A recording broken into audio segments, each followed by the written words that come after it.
September 6, 2025, and it's Saturday and it's church day.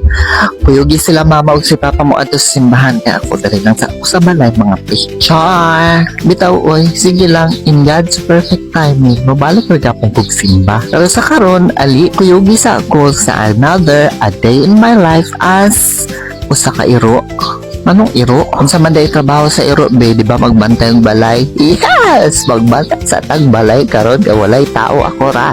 For the go!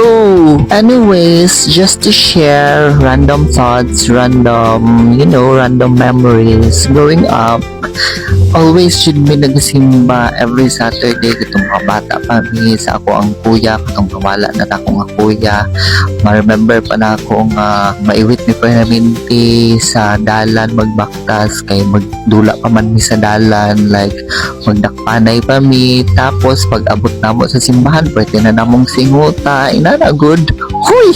Magahilag mo siyang mag-reminisce atong memories.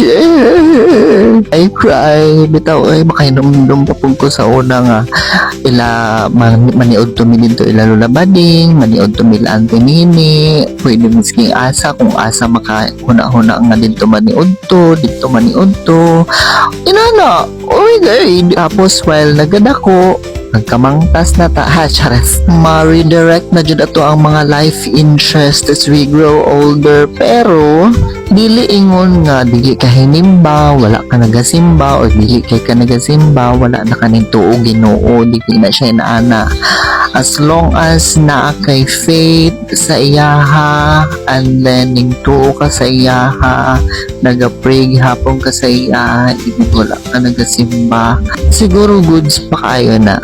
Pero at times gahinan jud nato og time nga wait lang di ba ning ko ganina nga iro murag nahimo naman tag pastor karon. Well, kidding aside, yes, ang church is just an instrument sa ato ang faith. Pero ang ato ang struggles, ug ang ato ang pain, ato ang problems mao na ang magpalig-on sa ato ang faith. Nga after we surpass all those things, kung dili tungod sa iya sa taas, dili na to mabuhat. Kabalo man dyan mo, di ba nga recently we've been through a lot and we survived it through God.